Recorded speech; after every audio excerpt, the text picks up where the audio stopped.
Хүн болгоныг дурлуулах зүйл байдгүй гэсэн нэгэн сонин асуулт тэр хэдэн хоног надад тавигдж байсан. Тэр үед нь би бол бараг байхгүй байх гэж бодлоо. Харин тэгэхэд өнөөдөр хариултыг эндээс оллоо. Тэр юу вэ гэхээр Ян гүрний үеийн хөх алаг шаазан. Европын нэрт тосон будгийн зурагт дайны дэлхийн хүмүүсийн сонирхдаг Victory Show Милан дахь загварын 7 хоногийн арга хэмжээнд оролцсон хувцас засал дээр бүгд хөх алаг шаазангийн улмөр байнга харагддаг.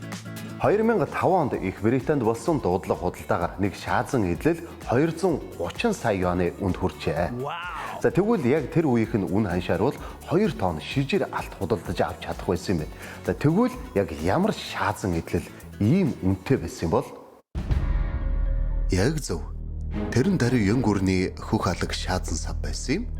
Тэгвэл энэхүү шаазан сав нь яахлаараа тийм их үнд хүрдэг байсан бол?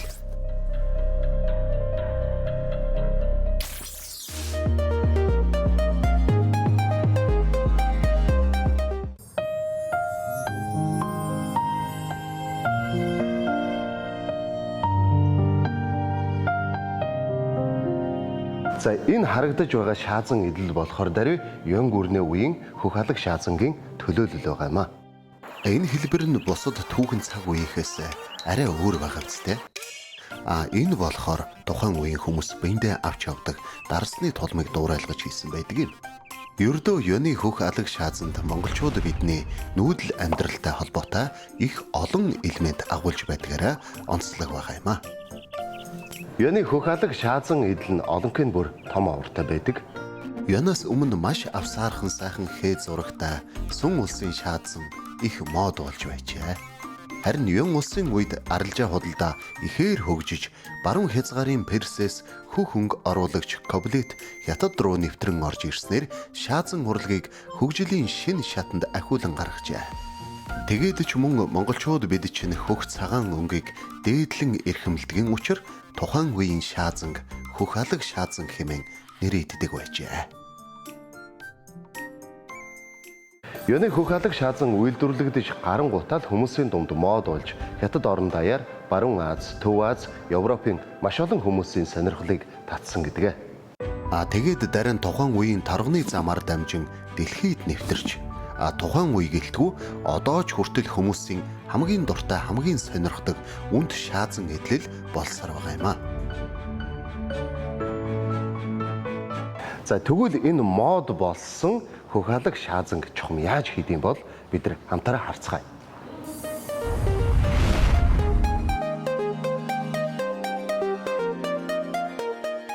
Сайн байна уу? Сайн байна уу? За өнөөдөр энэ хөх алаг шаазан яаж бүтээх тухай танаас сурах гэж ирлээ. За болов яах вэ? Нааша. За. Хөх алаг шаазан хийхэд эхлээд хэлбэр гаргана. Ер нь за ингээд эхлээд шавраа нэрэгдэг дугуй дээр тавьж дундаас нь дарж алгуурхан гэж дарж хэлбэр гаргана. Ер нь энэ янзаар гараа нойргож байгаад 2-3 удаа дарж иж хэлбэр гаргана. Ер нь гараа сайн өргөх хэрэгтэй. Тэгээд эрхийн хуруугаараа шаврынхан төв хэсгээс гадагш дарж, алгуурхан дарж хэлбэр бүтээн. Ер нь тэгээд ингээ аягны хэлбэр гарна. Баларсан.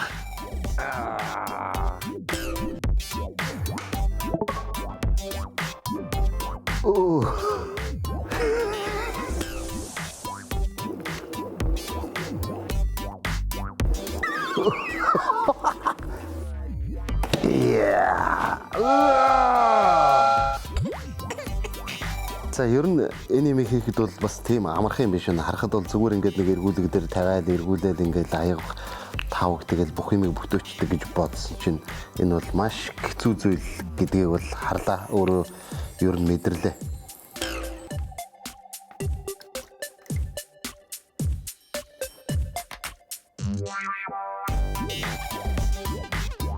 За ямар ч байсан нэг аягыг бол одоо ингээд хийгээд гаргачлаа. За ингээд ингэснийхээ дараа бол одоо хатаана. Хатаасны дараа хэлбэр янзын засаж янзлана. За ингээд хөх алаг шаазангийн хамгийн түгээмэл зураг болох янхва цэцэг зурья.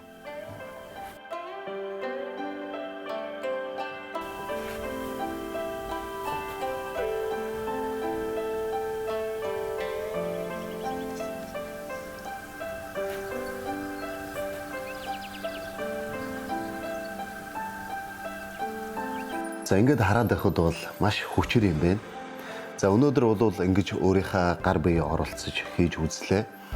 Ер нь одоо алхам дараа нь маш амархан харагдаж байгаа боловч ингээд хийх явц дундаа бол маш их гарын урд юм ордог гэдгийг бол өөрийн биеэрээ мэдэрлээ өнөөдөр.